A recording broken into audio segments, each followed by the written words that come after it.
Aston Villa embarrassed, humiliated, destroyed Man City. One of the worst performances I've seen from a City side since the Leicester City game before Ruben Dias joined the club. But why were Villa so excellent? Why were City so poor? In this video, I'm going to explore what Villa did right, what City did horribly wrong, what City could have and should have done differently with the help of stills from the game, as well as my trusty tactics board will be exploring how Aston Villa set up, how Man City should have set up. I'll also be touching on some wider issues because this was a three-pronged issue for Man City. We were awful defensively, we were tragic in the midfield, and going forward, absolutely abhorrent. Aston Villa had more than 10 times as many shots as us. It was a truly pathetic performance. So let's start with the lineups. Now, I will get into why I think this was a truly tragic decision-making process by Pep Guardiola in terms of the starting 11, even given our injuries and suspension issues. Aston Villa, there's no surprise how they play. Like, Unai Emery has been at Aston Villa for long enough now for everyone to understand how they play.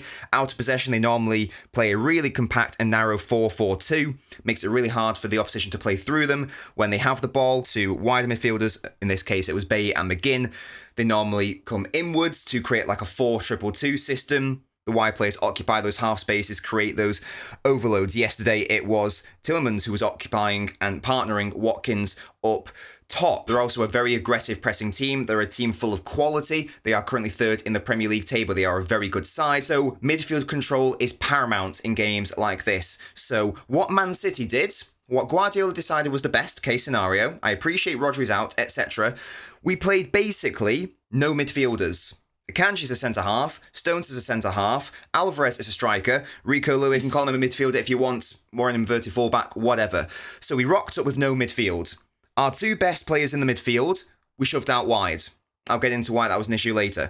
But let's start with the high press that Villa did, which was fantastic and choked Man City throughout the game. I could have picked out a million examples. Here's an instance where Stones plays it into Lewis, two players you would normally associate with being good on the ball. So the fact that Villa's press was able to get the better of these players shows how good it was. The pass from Stones, to be fair, is quite harsh into Lewis. You can't really control it. McGinn goes in on him immediately, and McGinn is able to launch an attack for Aston Villa. That happened constantly throughout the game. City just could not handle Aston Villa's press, and here is a really damning stat. Villa won possession in the final third 13 times against City, which is the most ever by an opposition team against City, whilst Guardiola was the manager. And just take a look at the number of high turnovers, specifically here, which led to a shot. It's all well and good having high turnovers. City actually had a similar number to Villa, but we did literally nothing with them. Aston Villa, on the other hand, really clinical and effective in terms of how they used and utilised their high turnovers. This is an average position from the game. Now, you look at this and you think, well, this must be who City played against. Look at how low that defensive line is.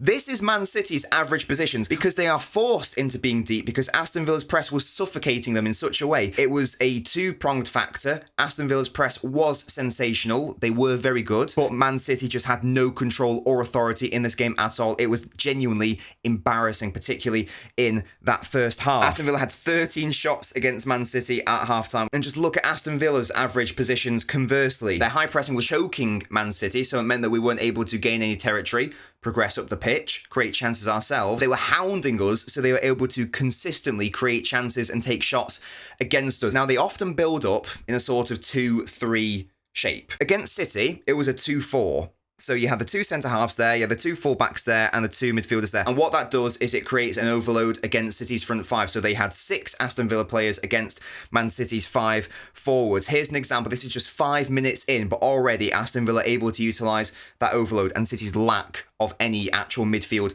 presence. There is the back two, the two centre-halves, and there is the midfield 4.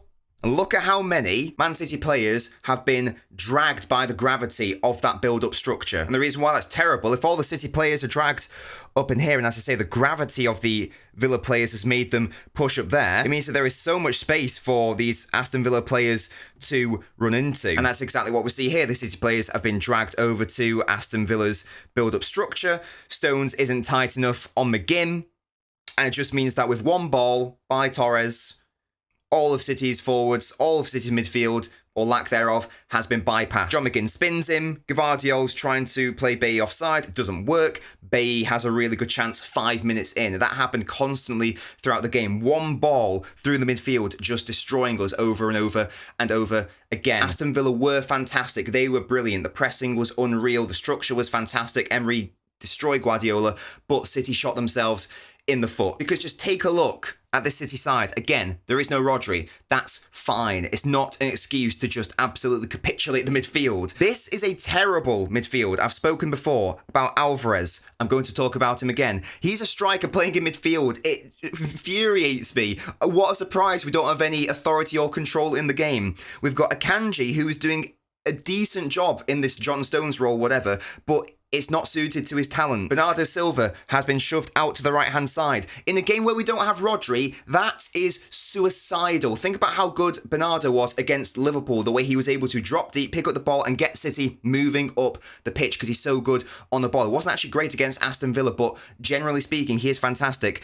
Kyle Walker offers literally nothing. He's not even offering anything defensively nowadays. This was a suicidal lineup, and I think what we should have done, drop Walker, drop him.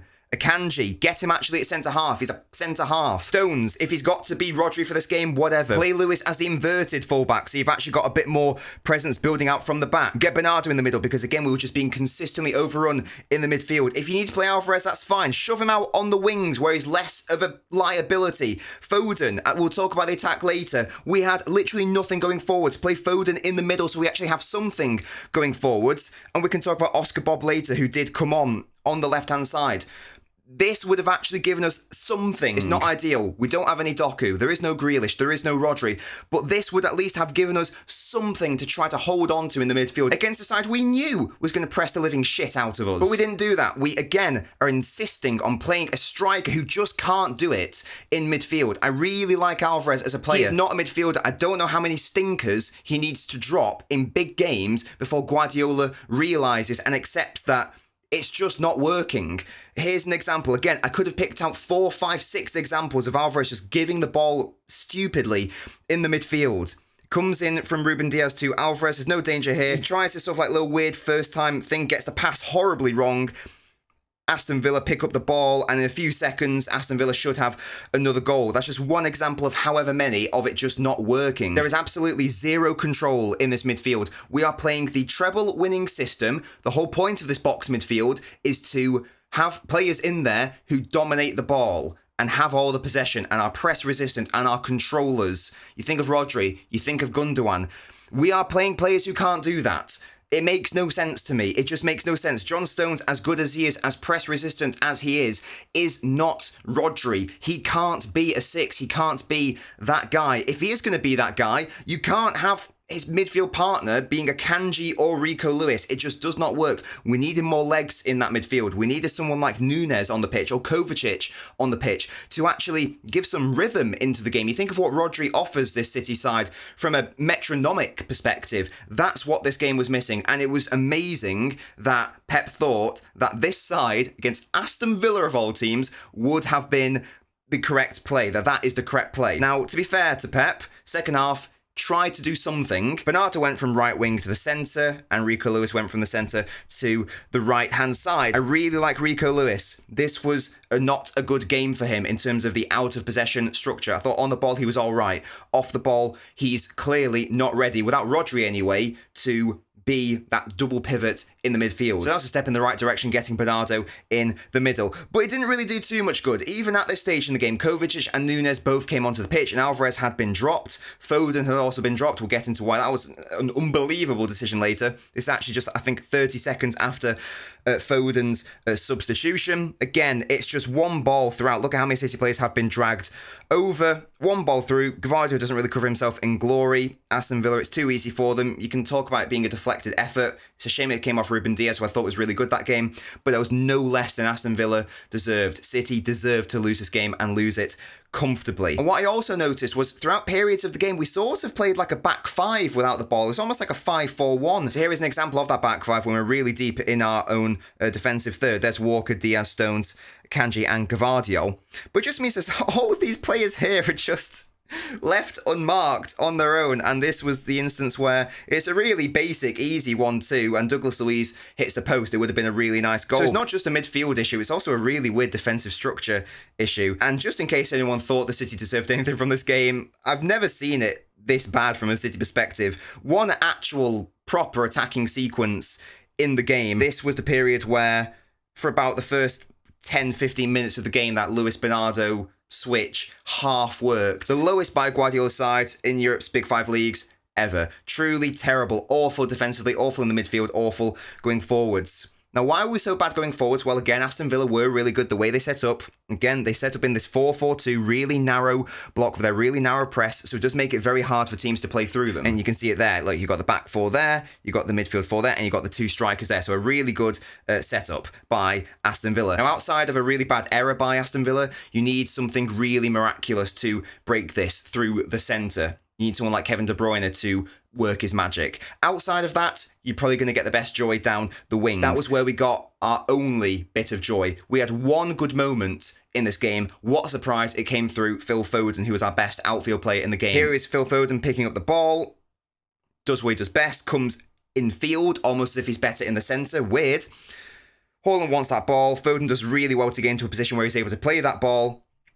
This was the only good move City made in the entire game. It's a good save by Martinez, to be fair to him. And the follow-up may have been offside anyway, but those two shots that we had both came in the same attacking sequence. And it's a shame because Aston Villa, in theory, could have been there for the taking, because look at how high their line is. It's actually higher than Man City's. We didn't really exploit that as much as I thought we would, especially given how good their high press was. I'm surprised we didn't just try to go long to Haaland or Alvarez more often. Alvarez here is just offside, but again, just look how high that Aston Villa defensive line is. If you can get in behind that, then you would have some really good joy. So I'm amazed that we just didn't try to go a bit more direct in those moments. And just on that offensive creativity issue, Foden was taken off the pitch for Oscar Bob. It's fine to bring on Oscar Bob. I've never seen him play on the left. I didn't know he could play on the left. I thought he was more of a central player or a right-sided player. Apparently he can play on the left. He actually did good when he came on as well. But taking Foden off, who was at that point our only realistic creator and genuine offensive threats, like Haaland was feeding off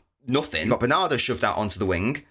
So taking off Foden was insane. That was an insane decision for me. And again, this is just one example.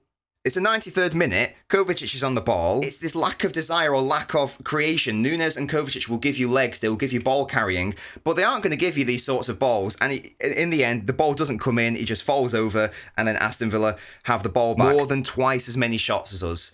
Embarrassing and pathetic. There is zero midfield authority or creativity when you play this midfield, which isn't a midfield. Here's a really damning stat.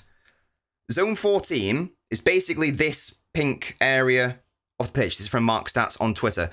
In general, the best chances are created from Zone 14. They're also, in theory, the most difficult chances to create because the middle of the pitch is the most congested.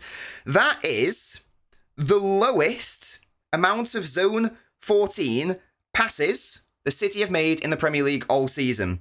Almost as if we had nothing going on in the midfield. No offensive midfield thrust. Because Foden was not there. Because a striker is there. Because Rico Lewis is there and not being partnered by someone like Foden who he can bounce off properly. Literally nothing going on from a Man City perspective. And even in those passes, look at how many just sideways, sideways, sideways. Nothing going on. No penetration throughout the entire game. Aston Villa were really clever. Unai Emery embarrassed Guardiola, quite frankly.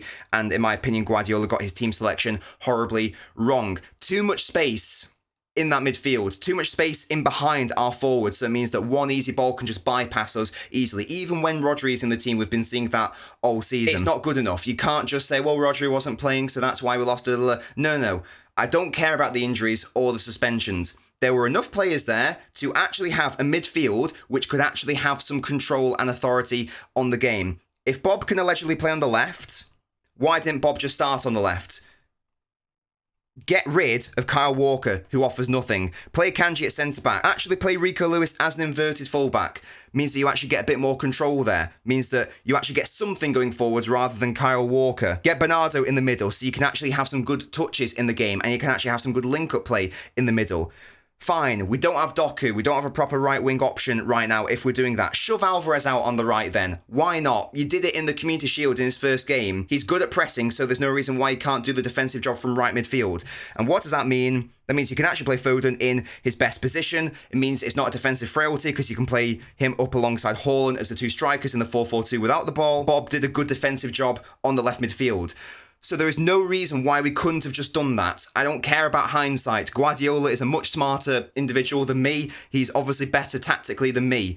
Why didn't he just do that? He was willing to bring on Phil Foden, who was our best outfield player. Why didn't he just do that from the start in respect to starting Bob? We would have actually had some actual offensive creativity and thrust. I'm so angry at this game. I don't care that we lost the game and don't care about the result. I care about the performance, and the performance from a City perspective was embarrassing. Again, huge shout out and credit to Aston Villa. They should have beaten us 3-0, 4-0. They were fantastic. Consistently, constantly, midfield has been the issue. You can't play the treble-winning system without the treble-winning players. Alvarez is not De Bruyne. Alvarez is not Gundogan. You don't play a controller. You don't play a metronomic player in the middle. What a surprise. You have no authority or control on the game. You have no rhythm on the game. It's really bad squad building from a City perspective as well. As soon as Rodri leaves, apparently none of our players can do this job.